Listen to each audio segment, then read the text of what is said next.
დაფინანსების ახალი ალტერნატივა ქართულ ბაზარზე ბიზნესი ფაქტორინგული კომპანიების გამოჩენის მოლოდინშია. პარლამენტმა პირველი მოსმენით უკვე განიხილა კანონპროექტი ფაქტორინგის შესახებ, რომელმაც მომსახურებისა და პროდუქციის მიმწოდებლებს ახალი შესაძლებლობები უნდა გაუჩინოს. რას ითვალისწინებს საკანონმდებლო ინიციატივა და როგორ აფასებს ფაქტორინგს ბიზნესი დეტალებით ქრისტინე გამთენაძე გვიერთება ბიზნეს პარტნიორის ეთერში. მაია, გამარჯობა. კანონპროექტის თანახმად იმისთვის, რომ ფაქტორინგული კომპანია დარეგისტრირდეს, მსურველს 10,000 ლარიანი მოსაკრებლის გადახდა და საწესდებო კაპიტალის 300,000 ლარამდე შევსება მოუწევს. ფაქტორინგული კომპანიები საქართველოს ეროვნული ბანკის რეგულირების ქვეშ მოექცევიან. ფაქტორინგის მიზანი კი მცირე და საშუალო საწარმოებისთვის ალტერნატიულ ფინანსებზე ხელმისაწვდომობის ზრდაა.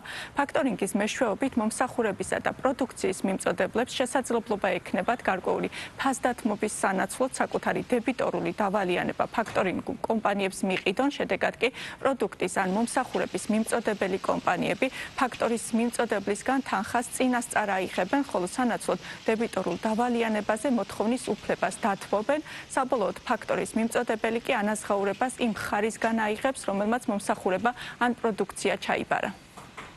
ძალიან გავრცელებული პრაქტიკაა, როდესაც მომსახურების ან პროდუქციის მიმწოდებელი საფასურის ანაზღაურებას იღებს გარკვეული, ასე ვთქვათ, პერიოდის შემდეგ, რაც თავის მხრივ იწვევს საბრუნავი კაპიტალზე ხელმისაწვდომობის პრობლემას, აძვირებს კაპიტალს და ასე შემდეგ. სწორედ ფაქტორინგის მეშვეობით მომსახურების და პროდუქციის მიმწოდებლებს შესაძლებლობა ექნებათ გადაყიდონ საკუთარი დებიტორული დავალიანება გარკვეული ფასდათმობის გათვალისწინებით.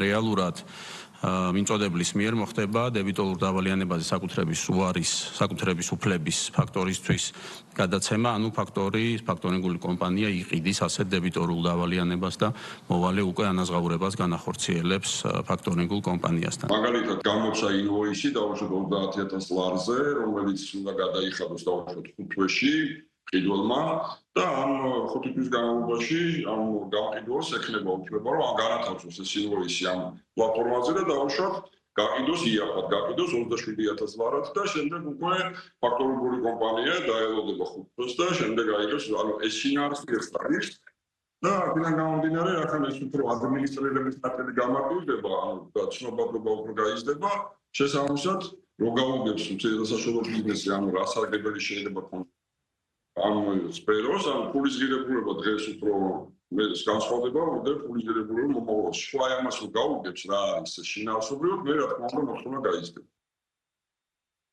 ფაქტორინგს ყველაზე აქტიურად ვაჭრობაში ჩართული კომპანიები იყენებენ. რიტეილ ასოციაციაში კი ფაქტორინგის შესახებ ახალ კანონპროექტში გარკვეულ რისკებს ხედავენ. მთავარი გამოწვევა ისაა, რომ თანხის მოვალის დასტურის გარეშე ჩამოჭრის შესაძლებლობას ითვალისწინებს კანონპროექტი. ასოციაციის შეფასებით ის დოკუმენტაცია, რომელსაც დაეყრდნობა ფაქტორი, ხშირ შემთხვევაში არ არის ზუსტი და საჭიროებს ხოლმე დაკორექტირებას. შესაბამისად, შესაძლოა რიტეილერს თავის კონტრაქტორთან ან ფაქტორინგულ კომპანიასთან სასამართლო დავებიც კი მოუწიოს. ამჟამადაც ფაქტორინგი მოქმედებს განსხვავებული ინტერპრეტაციით, რადგან მოითხოვს მოვალის ამ შემთხვევაში ჩვენი მხრიდან დადასტურებას, თანხმობას და ეხლა ხდება ამის რედაქტირება და იქნება უაქცეპტო ჩამოჭრა.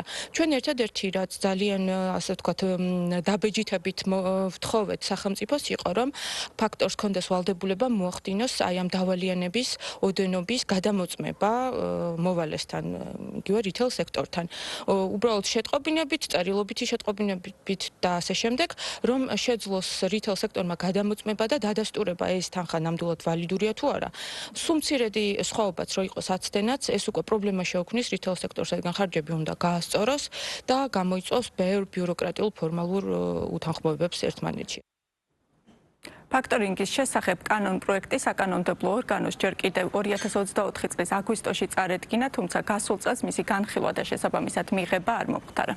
მადლობა, ქრისტინე გამთენაძე საუბრობდა ბიზნეს პარტნიორის პირდაპირ ეთერში.